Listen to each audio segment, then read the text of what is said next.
Hello, I'm Emmanuel Hernandez, and under the guidance and mentoring of Dr. Julia Collier Earle, I'm proud to present my dissertation, Promoting Success, a qualitative case study exploring how an urban high school implements the culturally responsive sustaining education framework for students of color with disabilities. Throughout this presentation, I will address the following topics, starting with the problem statement and ending with my references. In the United States, many reform policies focus on improving the national graduation rate and reduce the dropout rate.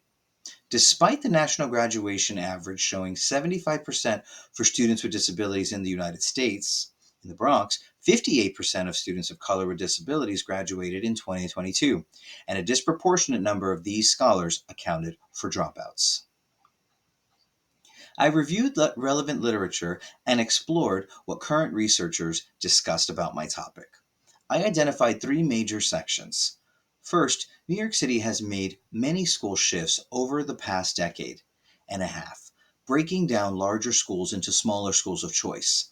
This shift was successful overall, but little research has supported its impact on the success of special education students in schools. In fact, some of the research identified that schools limited the amount of students they admitted to their small schools of choice so that their graduation data was higher. Researchers show also information related to the causes of dropping out. Chronic and organizational issues are two primary causes of high school dropouts and non graduation.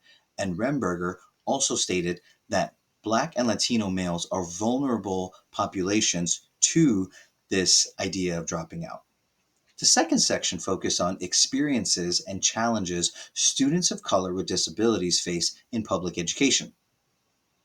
Specifically, Black and Latino students with disabilities face ableist practices as well as racist practices in current public education. In the final section, I explored the evolution of critical pedagogy, which begins with culturally relevant pedagogy, then shows culturally responsive teaching, and ends with culturally sustaining pedagogy. This leads me to my purpose statement. The purpose of this qualitative single case study was to explore how a small school of choice implements the culturally responsive and sustaining education framework for students of color with disabilities. I seek to answer the primary research question. How does a small school of choice in the South Bronx implement the values of the culturally responsive and sustaining education framework to promote graduation and decrease dropouts for students of color with disabilities? I hope to answer this with four sub-research questions. The first is, how does the school promote a welcoming and affirming environment? The second, how does the school use rigorous instruction and high expectations to promote student achievement? The third, how does the school use an inclusive curriculum and assessment to promote student achievement? And finally, how does the school provide ongoing professional learning and support? My framework for analysis is the Culturally Responsive Sustaining Education Framework, created by the New York State Department of Education.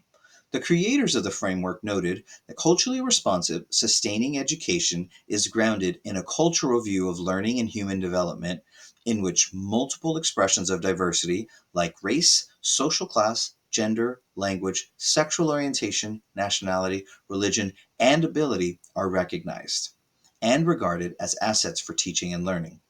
Moreover, the framework empowers all members in schools through tiered actions for families, students, teachers, instructional leaders, and district leaders, connected to each of the four values.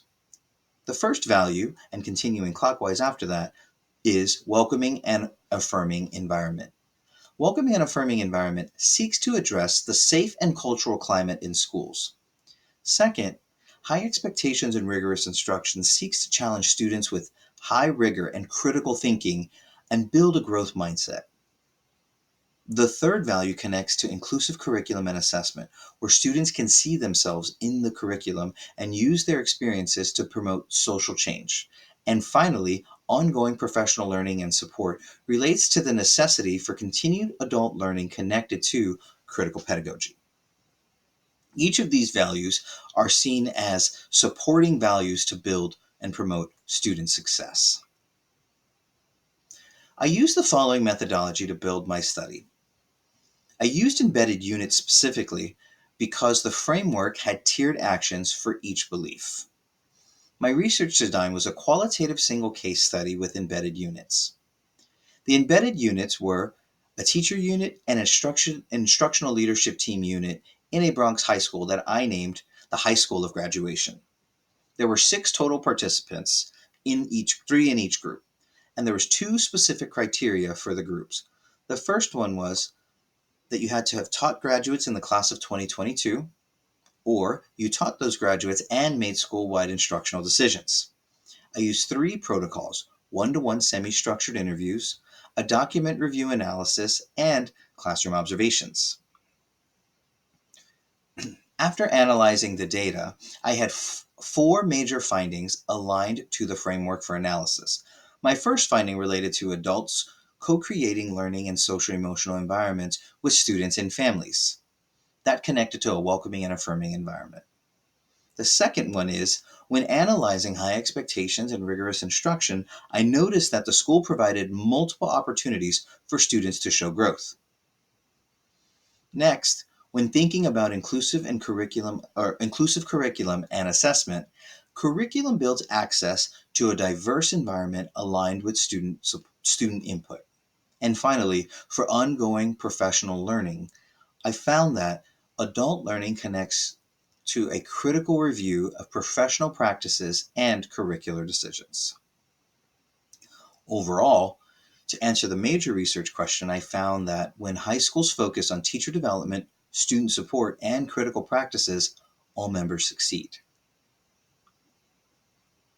In the discussion and connections to the literature, I found that my findings diverged or converged. First, with welcoming and affirming environment, I found that each of my findings diverged from rigid school practices and school climates, hegemonic standards, disproportionate suspensions for students of color with disabilities. With high expectations and rigorous instruction, I found divergent findings with the inclusion and exclusion, and convergent findings with grading policy and students as sources of knowledge.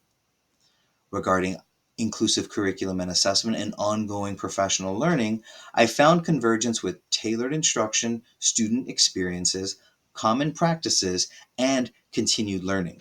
Specifically, continued learning connects to building empathy of different communities that you might not connect with. And Kirkland really found this to be very important. In my implications and recommendations, I had 2 implications, one for each unit. The first implication was teachers in urban high schools must ensure they work collaboratively to support students. So I have 3 recommendations here. The first one is to create a classroom environment with their students on a routine basis. Second, it's essential to work collaboratively with school leaders and families to make school policies that meet the needs of students.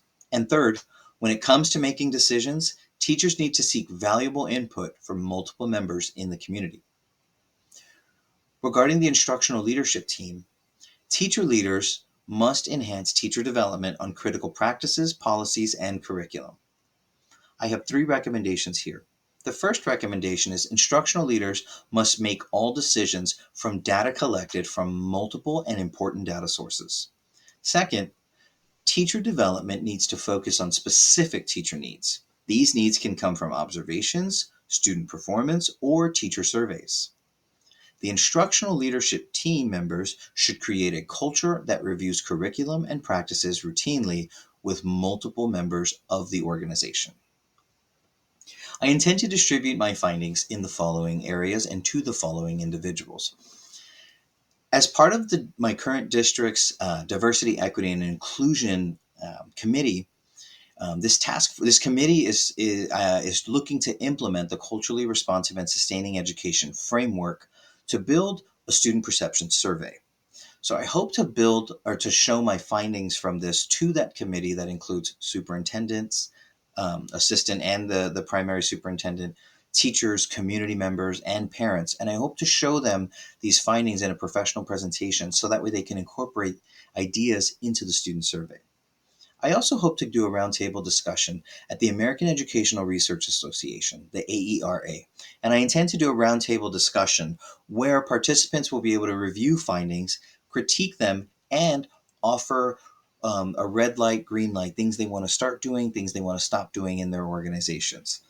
I intend to share this with teachers and instructional leaders, both within my new district and within my previous district, to show how the culturally responsive and sustaining education impacted this particular population of students.